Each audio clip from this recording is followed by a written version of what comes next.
E aí galerinha, bem-vindos a mais um vídeo do Cantinho da Menê. Eu sou a Emily, meu apelido é Menê e roda a vinheta!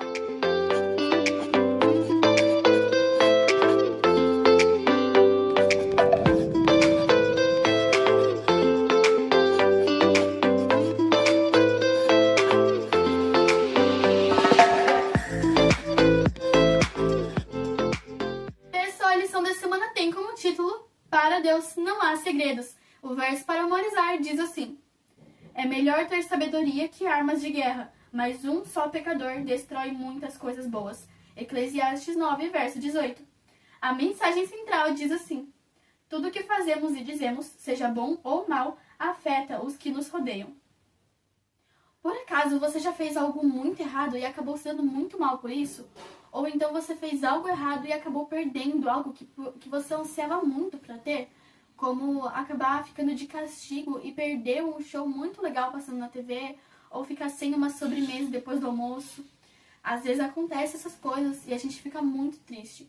Na lição dessa semana a gente vai estar falando um pouquinho sobre a história de um homem que também fez algo muito errado e que também perdeu algo que ele queria muito e ficou muito triste por causa disso. A lição dessa semana está baseada lá em 2 Samuel 11, do 14 ao 25 e 12, do 1 ao 15.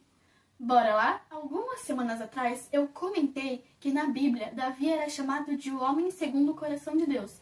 E que não porque ele era perfeito, mas porque sempre que ele fazia algo errado, ele se arrependia. Esta semana a gente vai estar falando sobre um dos piores pecados do rei Davi e um dos mais conhecidos, que deixou as pessoas mais tristes. E é com ele que a gente vai aprender uma lição muito importante. Era uma vez os tempos do rei Davi, quando ele ia para batalhas, guerreava, conquistava outros lugares, se defendia dos seus inimigos. E o rei Davi era um homem de guerra. Depois de ter derrotado o gigante Golias, quando ele ainda era um rapazinho, ele se tornou muito conhecido por ser um homem forte. E depois que virou o rei de Israel, após Saul ter morrido, ele continuava sendo um homem de guerra. Um homem que gostava de estar lá nas batalhas e ajudar o seu país, a sua nação a vencer. Ele gostava disso. E também era o comum da época, os reis irem para a guerra com os soldados, irem nas carruagens de guerra e tal. Só que em uma dessas guerras, o rei Davi resolveu ficar no palácio, aproveitar, descansar, e ele resolveu dar uma passeada pela sua propriedade, ver os passarinhos, ver as árvores, os lagos, as fontes, ver as pessoas andando lá embaixo. Em um desses dias, ele estava olhando pela sua sacada e lá embaixo ele começou a olhar para a casa de uma pessoa. Lá naquela casa havia uma mulher se banhando. Então ele olhou para um de seus servos que estava com ele e falou assim: quem que é aquela mulher ali? E daí o soldado falou: é a esposa de Urias, um de seus soldados. Então Davi falou: chama ela para o meu palácio. Quando ele fez isso, era a mesma coisa ele ter assinado sua própria sentença de morte, porque a partir daí tudo piorou. Apenas piorou, nada que ele fez dali por diante foi algo bom. Ele chamou Batseba, a esposa de Urias, para o seu palácio, se deitou com ela e ela engravidou. Quando Davi ficou sabendo daquela trama toda, que ela tinha engravidado dele mesmo, ele então mandou chamar Urias, que estava na batalha. E o plano dele era que todos pensassem que o filho era de Urias e não dele. Então ele chamou Urias, meio que perguntando como é que era a guerra, mas para enrolar Urias mesmo. E ele disse assim: e aí, como é que tá indo a guerra, não sei o que. Eles conversaram por bastante tempo. E daí depois Davi falou assim: olha, Urias, você deve estar muito cansado. Vai para sua casa, ficar com a sua mulher, aproveitar, relaxar.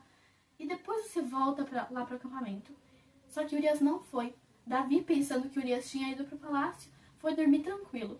Mas Urias ficou dormindo na porta do palácio junto com os outros soldados. Na manhã seguinte, quando Davi percebeu que Urias não tinha ido para casa, ele o chamou de novo e embebedou Urias, para que ele ficasse bêbado e não percebesse o que estava fazendo.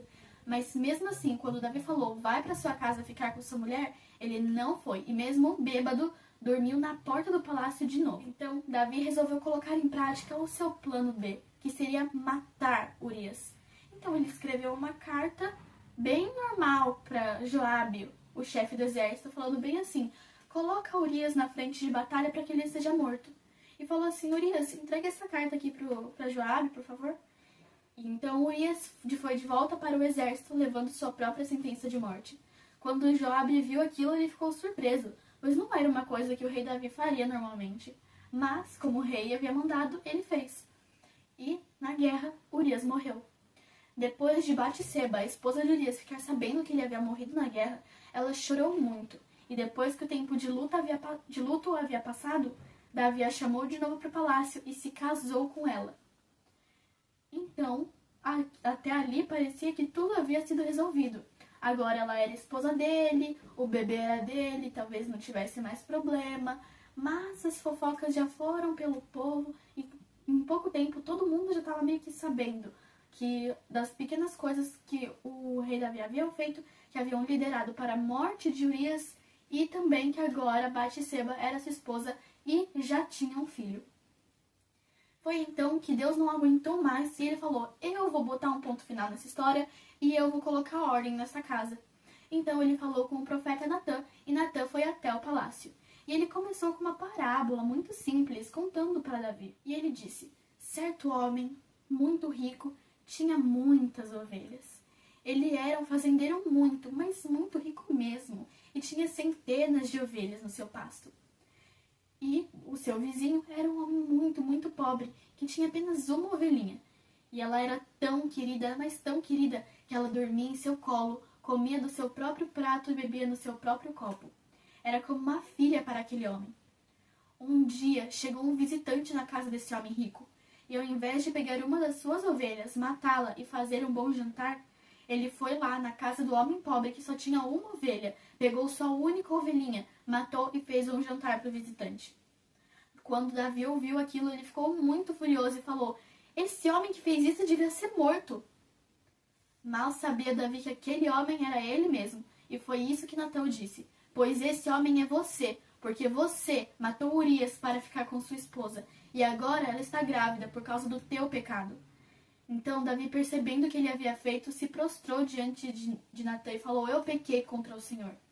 Então Natã disse: mas não se preocupe, Deus não irá matá-lo, porque ele já o perdoou. Porém, para que os reinos vizinhos e os adversários inimigos do Senhor não blasfemem contra ele, o seu filho com Batseba morrerá. Na Bíblia, depois, nós vemos que Davi chorou muito e implorou para Deus que ele mesmo morresse no lugar do seu filho, para que ele não morresse. Mas nós podemos ver também que todas aquelas orações foram em vão, pois o que o Senhor havia dito realmente aconteceu. E um tempo depois, o filho de Davi com Batseba realmente morreu. Na lição da semana, nós podemos ver como nossos erros e nossos atos lideram para uma série de catástrofes na nossa vida. Quando não obedecemos a palavra do Senhor e quando deixamos suas instruções de lado, muitas coisas ruins acontecem. Existe um verso em Provérbios que diz que nós nunca devemos nos esquecer das instruções dos nossos pais e das nossas mães, e nunca devemos deixar de lado nada do que eles falam pra gente. Mas naquele dia, Davi não seguiu aquilo que ele havia sido ensinado desde pequeno, e coisas terríveis aconteceram. A lição da semana nos faz um convite muito especial. A lição da semana nos convida a sempre fazer o que Deus nos pede, a sempre fazer o que Ele nos ordena, e a sempre fazer o que nós sabemos que é correto. Pois assim como Davi teve uma consequência muito ruim por ter feito algo errado, logo depois ele teve um outro filho com Batseba, e esse filho sim se tornou o próximo rei de Israel. A lição da semana, então, nos faz esse último convite de sermos fiéis a Deus, e Ele nos honrará. Vamos orar? Querido Deus, muito obrigada porque ouvimos essa história hoje. Muito obrigada porque pudemos ver nessa história o quanto o Senhor é bom. Muito obrigada porque mesmo numa história triste, que deixa a gente muito magoado, nós podemos tirar inúmeras e valiosas lições. Por favor, nos ajude a ser como o Davi de depois, não o Davi de antes, do seu passado, que fez coisas horríveis contra o Senhor, que matou Urias para ficar com Batseba, sua mulher. Mas nos ajude a ser o Davi de depois, o Davi que se arrependeu dos seus pecados e foi honrado. Por favor, nos ajude a cada dia mais crescer e, por favor, envie o teu Santo Espírito para que nós possamos vencer as tentações contra o inimigo. Por favor, nos ajude sempre. Em nome de Jesus, amém. Se você gostou dessa lição, não se esqueça de deixar o seu like, se inscrever no canal, ativar o sininho das notificações e compartilhar esse vídeo com todos os seus amigos, para nos ajudar e para levar esse vídeo para mais pessoas. Não se esqueça também de nos seguir lá no Instagram, Deixai Pra Mim Oficial. E se você tiver um pedido especial de oração, é só comentar aqui embaixo que nós estaremos orando por você.